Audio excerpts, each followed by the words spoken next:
ଏହି ପଞ୍ଚୁକରେ ପାଞ୍ଚଟି ରାଶିର ରାଜଯୋଗ ସୃଷ୍ଟି ହେବାକୁ ଯାଉଛି। ଧନ, ସ୍ୱାସ୍ଥ୍ୟ, ଶିକ୍ଷା, ଚାକିରି କ୍ଷେତ୍ରରେ ବହୁତ ବଡ଼ରୁ ବଡ଼ ସଫଳତା ପାଇବେ। ତ ଆପଣଙ୍କ ରାଶି ଅଛି କି? ଜଲ୍ଦି ଦେଖି ନିଅନ୍ତୁ। ଜ୍ୟୋତିଷ ଅନୁସାରେ ଗ୍ରହର କିଛି ଖାସ୍ ପରିବର୍ତ୍ତନ ପାଇଁ ଏଥର କାର୍ତ୍ତିକ ମାସରେ କିଛି ବିଶେଷ ରାଶିର ବ୍ୟକ୍ତିବିଶେଷଙ୍କ ଜୀବନରେ ବଡ଼ ପରିବର୍ତ୍ତନ ହେବାକୁ ଯାଉଛି। ଏହି ପଞ୍ଚୁକ ସମୟରେ ସବୁଠାରୁ ବଡ଼ ଖୁସି ଖବର ପାଇବାକୁ ଯାଉଛନ୍ତି। ଏହି ପଞ୍ଚୁକରେ ଏମାନଙ୍କ ଉପରେ ଧନର ବର୍ଷା ହେବାକୁ ଯାଉଛି। ତେବେ ଚାଲନ୍ତୁ ଜାଣିବା କ'ଣ ସେହି ପାଞ୍ଚଟି ରାଶି।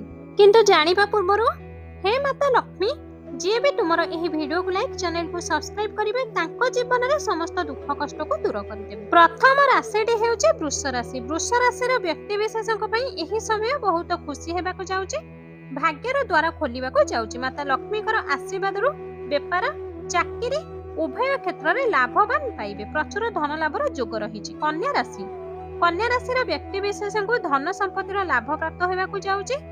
ବେପାରୀମାନଙ୍କୁ ଅଧିକ ଲାଭ ମିଳିବ। ଯେଉଁ କାର୍ଯ୍ୟରେ ହାତ ଦେବେ ସେହି କାର୍ଯ୍ୟରେ ସଫଳ ହେବେ। ମିଥୁନ ରାଶି। ମିଥୁନ ରାଶିର ବ୍ୟକ୍ତିବିଶେଷଙ୍କର ଏହି ପଞ୍ଚୁକ ସମୟରେ ଅଧିକ ଶୁଭ ହେବାକୁ ଯାଉଛି। ଅନେକ ଦିନରୁ ଯେଉଁ ସମସ୍ୟାରେ ଘାଣ୍ଟି ହୋଇ ରହିଥିଲେ ସେହି ସମସ୍ୟା ଆପଣଙ୍କୁ ମୁକ୍ତି ମିଳିବାକୁ ଯାଉଛି। ଆଗକୁ ବଢିବା ପାଇଁ ନୂଆ ନୂଆ ଅବସର ମିଳିବାକୁ ଯାଉଛି। ଏବେ ଆପଣଙ୍କର ପ୍ରତ୍ୟେକ କ୍ଷେତ୍ରରେ ଉନ୍ନତି କରିବେ। କୁମ୍ଭ ରାଶି। କୁମ୍ଭ ରାଶିର ବ୍ୟକ୍ତିବିଶେଷ କଷ୍ଟ ମହାସଂଯୋଗ ଏବେ ଶୁଭ ଫଳ ପ୍ରଦାନ କରିବାକୁ ଯାଉଛନ୍ତି। ଏହି ସମୟରେ ଜୀବନସାଥୀ ସହ ଆହୁରି ଅଧିକ ସମ୍ପର୍କ ସୁମଧୁର ହେବ। ଦାମ୍ପତ୍ୟ ଜୀବନ ସବୁ କଷ୍ଟ ଦୂର ହେବ।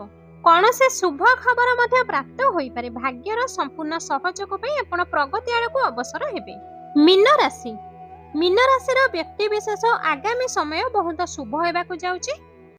କୋର୍ଟ କଚେରୀ ମାମଲାରେ ନିର୍ଣ୍ଣୟ ଆପଣଙ୍କ ସପକ୍ଷରେ ରହିବ। ସ୍ୱାସ୍ଥ୍ୟାବସ୍ଥା ପୂର୍ବଠାରୁ ଭଲ ରହିବ।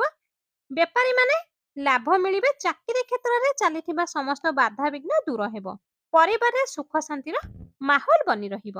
ଏହିଭଳି ଭିଡିଓ ଆଗକୁ ଦେଖିବା ପାଇଁ ଆମ ଚ୍ୟାନେଲ ସହିତ ଯୋଡ଼ି ହୋଇ ରୁହନ୍ତୁ।